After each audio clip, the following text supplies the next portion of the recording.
Hi, and thank you for joining me. So today is, this is not exactly what you'd call an audiophile release I'm going to be talking about, but it's a release of a cracking album, one of my all-time favourites. Now, let me just jump straight into it. Came out released on Friday. So this is the album in question, Pink Floyd Animals. Curiously, 2018 remix, which took until 2022 to actually be released. And I guess that's kind of quite typical for the Pink Floyd way of working and all the internal wranglings that has to be gone through. Now, I don't know why this didn't get the full immersion series treatment that Wish You Were Here, Dark Side of the Moon got. Well, that doesn't particularly bother me because I haven't bought either of those. I've got friends who have, so I've given them a good listen to, but I'm not into multi-channel and all the rest of it, so it doesn't really interest me at all. Anyway, this one did, and I'm not quite sure who this is aimed at, why they chose to remix it or what, but I've heard... I've seen a couple of reviews over the last couple of days of people talking about this, and it kind of struck me that maybe there's a trend or a feeling amongst Floyd fans that Animals isn't the best sounding Floyd album out. Now, I can kind of go along with that. I can see where they're coming from. I think possibly it's a bit more grungy than some of them, but I mean it really depends what your reference point is. I mean, certainly Dark Side of the Moon and Wish You Were Here are immensely polished, staggering recordings. As well, I mean, I think frankly, as is this, but as is The Wall and you know, and many others. I mean, Metal, you know, Echoes particularly. Atom Heart Mother, you know, they're all. I mean, they really do vary in that respect. You know, some of the earlier albums are kind of quite grungy again, if you like. Anyway. For me personally, Animals is as it is because that's how it was supposed to be. I see it as quite a Roger Waters album, if you know what I mean, in the same way as The Wall was. I suppose if you liken it to Genesis, you know, The Wall is their kind of Lamb Lies Down on Broadway. I know that Waters did the final cut with them afterwards, before leaving, but it was, you know, rifts building within bands. And I think Animals was predominantly a Waters-driven subject matter, if nothing else. But maybe not. I don't know that. I mean, you know, hell, I'm guessing there. But you know, contrary to those who do have criticism or you know, misgivings about the sound of Animals, I mean, this is my original. And honestly, without any question, I don't know if I could say that Animals is my favourite Floyd album. That's a slightly harder thing to say. But what I can, without a question, say is this is my most played Floyd album. By probably 2-1. Maybe even more than that. It's by far my most played Floyd album. And I guess you'd say, therefore, it is my favourite. So anyway... They've not just remastered it, they've gone back and given this a full remix treatment, and it shows. And if I kind of listen to it, look at my notes. I mean, well, the first thing is I got this. I listened to it on download first of all, and I thought, wow, that's really impressive. It's really clear. You can hear the sort of, you know, all the threads, if you like, better. The individual threads of the music, the elements, and I thought, wow, this is encouraging. So I went along and bought this yesterday, in fact, day after release. Today's Sunday. Brought it home, gave it a listen. Well, in fact, I gave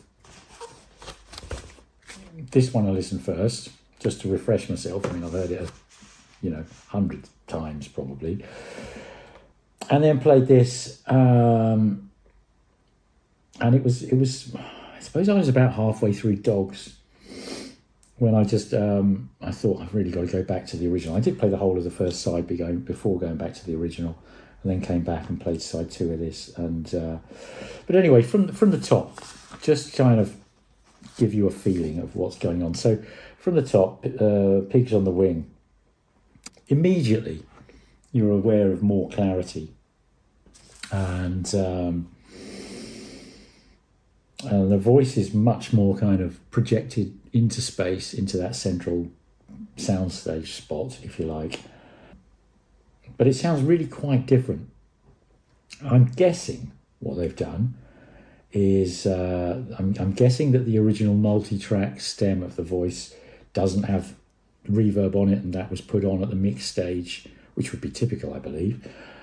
And that's been applied differently. Whether the reverb, whatever that's been put onto the voice, is digital reverb, or whether it is traditional analog plate reverb or whatever, I don't know. But it sounds very different, and it just sounds drier. And Pigs in the Wing's not a very long song, but just sort of mostly guitar and voice. And then we get into Dogs, which is possibly my favourite song on the album. It's hard to say. Anyway, but then you get into Dogs. And yeah, it's clearer.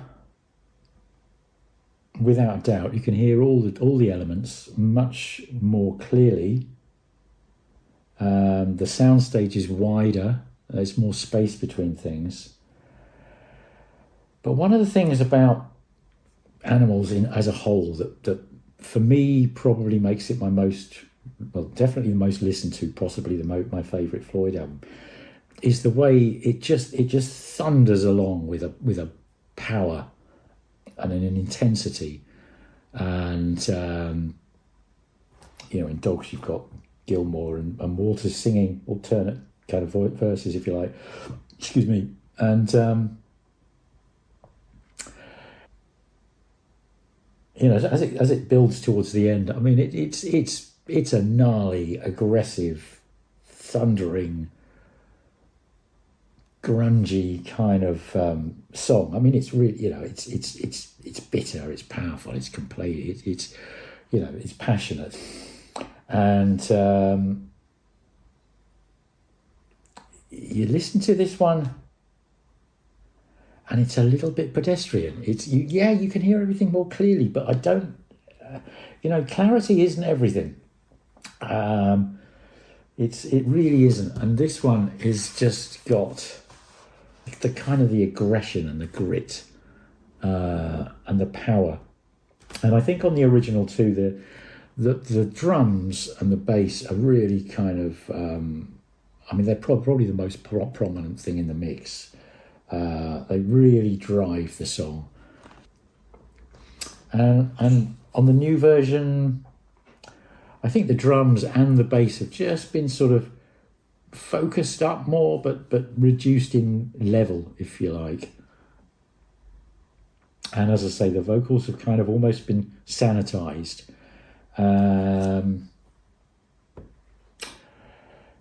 So I mean, first listen to this. Well, first listen on vinyl. As I say, on digital, it's kind of a different thing, because I suppose on a download, I was listening on my phone and earbuds, and that's far from a high-end hi-fi system. And actually, the extra sort of clarity and separation was beneficial. But on vinyl, on my big system, that you can hear all that extra. But anyway, I got to the end of side 1, and I popped the original back on, and I didn't even go. I didn't even go from the beginning of Dogs. I dropped the needle in the middle of the track, and it was just instantaneous. And yeah, there's more information here. It's not thrust into your face, but the soundstage is a way different size. I mean, on here, I'd say most of the soundstage is between the speakers, but there's really good depth, there's height, there's focus. And it's more open. There's more clarity. There's more light in it. But it is kind of smaller, if you like, and tighter and more kind of, I would say more compressed, but I'll come on to that. That's a very inappropriate term, actually, for this. But yeah, so I dropped the needle in the middle of Dogs, and instantly there was, instead of this massive, wide, panoramic kind of everything in focus, everything separated and laid out, and, you know, just there, more there. But on here, it was just more grip, more power, more drive, more authority. And again, interestingly, I say about the dynamic thing, or the whatever. Again, when you first listen to this, I mean, when you listen to it on headphones or on you know, in a digital download format, great. It seems really open and massive. And when you know, in an immediate comparison, this kind of sounds a bit muffled. The vocals are certainly sort of further back in the mix, but I think there's possibly, you know, just the there's more reverb on them. I don't know. I really, you know, kind of guessing here somewhat. But it's more homogeneous. It's, what did I write here? Yeah, there's more clarity on this. There's more solidity to all frequencies. The top end, the you know, even right at the, you know, cymbals and percussion, you know, percussive kind of little sounds and things. There's more solidity here. This is more like a ghost, if you like.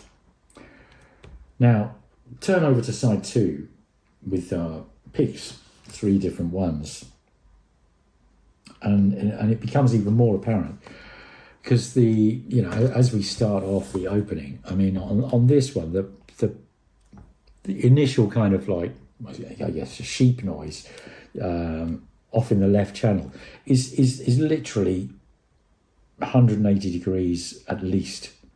You know, you've got an 180 degree sound field at least, possibly even slightly behind you. It's spooky. You know, the panning, there's much more playing with the panning of the soundstage. The bass is really focused, it's good, it's deep. Walter's voice is very, you know, locked to the centre, quite sort of civilised sounding. And the pace of the music is good, definitely, don't get me wrong here. And I say that probably the most obvious thing is that massive soundstage. Now, you put the original back on, and I say that you've got more clarity. But the soundstage is maybe, instead of 180 degrees, you've got 90 degrees, because it's sort of between the speakers, just a touch, you know, a few degrees outside of each speaker. But a much more cohesive sense of a band playing in front of you. You know, the drum is the predominant thing that sort of sets the time, with the bass backing it, and also the piano.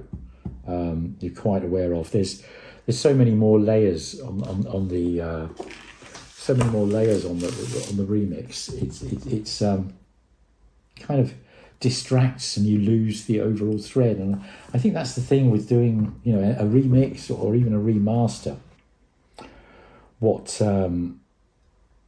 you know, what the intention is, and who's doing it. I mean, James Guthrie, I think, pretty sure, James Guthrie did the remix here. And did James Guthrie mix the original? He probably would have done. Produced by Pink Floyd.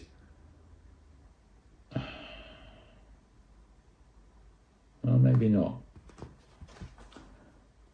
Maybe not. Don't know for definite.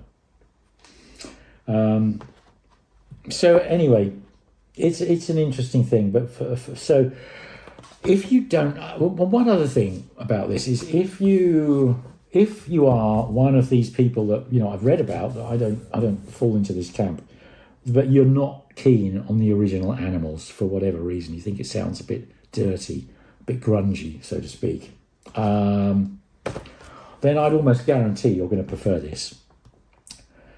And I mean, look, £25. I bought this from Graves from the Grave, my local record shop, who are brilliant. It's I will say one other thing. It comes with a beautiful book. I mean, I don't regret buying this, because I mean, this book is, you know, it's beautiful. Just look at all this wonderful photography from the original shoot. It's really, really nicely presented. So, for nothing else, this book is worth it. Okay, beautiful thing. So you get that, and you get I mean, as I say, if you found the original a bit grungy, then a bit dirty, sort of, you know, not you know, it's dirty and it's gritty compared with I would say with Dark Side of the Moon, I Wish You Were Here. So, you know, you can't go wrong with this. And if you haven't heard the original Animals, but you've heard the other two, this is probably sounds more like them in a way, in terms of its overall sound. So don't get me wrong, this is a good buy. I mean, at £25, it's a bloody steal. Yeah, it really is. It comes in a paper cover, as you know. I've put it into a nice anti-scatic, you know. Mastered by Bernie Grumman and James Guthrie and Joel Plant, apparently. It's got BG's signature in the, or his initials in the run-out groove. So, you know, it's a good piece of vinyl. Utterly recommended. But is it better than the original? Well, no, not close. But what is the original to get? Because this isn't the only copy I've had of this. I bought this a few years ago after the copy that I would have bought around 1980. I discovered there was a better one. So this is, I believe this is the original, and I believe this is what's called a wide spine version. I don't know about that, whether the spine is wider than normal, but anyway, let me just tell you a little bit about this. So there's the inner sleeve. Oh yeah, copyright Roger Waters, Pink Music Publishers Limited. Kind of says, you know, this is this is very definitely Roger Waters' Pink Floyd, if you know what I mean. And yeah, I love it. So let's have a look. Side one, what we got here? Okay. SHVL 815A-2U. And side B is SHVL 815B3U.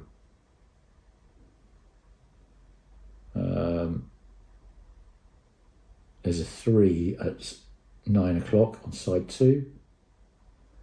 And there's a, oh God, GG2 at 3 o'clock. I think that's GG2. And on side 1, what we got? We got a 1 at 9 o'clock and a, oh God, I can't even read that. It's like a horizontal line with a dot under it and an H by the looks of it. But anyway, this is a phenomenal sounding record. This really is. So yeah, I can't. You know, I've got no quibble with the new version from a what you get for your money point of view. Almost worth buying it for that book alone. But if you have any issue with the original in terms of the sound and you're not so keen on it, And I can understand that, because it is a more grungy album than those that went before it. It's kind of it's dark subject matter, for heaven's sake. I mean, it's incredibly poignant now. But I've got to wonder who was who was overseeing James Guthrie in this. Whether we know there's no love lost between Gilmour and Waters. I mean, dogs. I was chatting to a friend last night after first listening. I was having a chat with him. He's a massive Floyd fan. He said, "What do you think?" He didn't have it on vinyl. He had it on digital, but just a digital. But we kind of felt the same, and it was basically we kind of summed it up. They've kind of made dogs sound like puppies. It's cute, it's cuddly, it's soft, it's sweet, but that's not what it was supposed to be. It's supposed to be gnarly. It's supposed to be aggressive, it's supposed to be angst-ridden, and as I say, very appropriate for today's times, just as much as it was back in 1977. So, Pink Floyd Animals, my favourite Pink Floyd album, without a doubt. Thinking about it, and I started off saying I'm not sure. Definitely my most played, but actually, yeah, it's. I mean, I've just played it 2 or 3 times this morning. Do I want to play it again right now, or do I want to play Wish You Were Here, or Dark Side, or Medal, or Atom Heart Mother, or The Wall? No, I don't. And actually, it's really interesting. I don't think I have got any Pink Floyd post Waters. I have had. I think I've had Pulse. I've had Momentary Lapse of Reason. I've had a few of them, and I've just got rid of them. For me, Pink Floyd is Pink Floyd with Roger Waters. Without Roger Waters, it ain't Pink Floyd to me. And that gnarly, aggressive kind of angst-ridden stuff that Waters still does is key to the band, and for me, what it's all about. So, beautifully packaged, really, really, really interesting to listen to it in all that detail. And I would, unless money and shelf space is that tight, I'd kind of recommend you get this anyway. The book's beautiful, but for me, that pressing there, that's the one. And I have, I've done a bit of research on these things in the past. The Matrix numbers I read out before, I do believe this to be the best pressing, the best one to get, and I think it remains so. So on that note, I will say thank you very, very, very much for joining me. Next video hopefully will come pretty damn quick, because I've got John Coltrane's Blue Train, the new Tone Poets release, just sat by the turntable ready to go on, and I might well get to that later today. Okay, thank you very much. Have a good day, have a good week, and look forward to seeing you soon. Thank you. Bye-bye.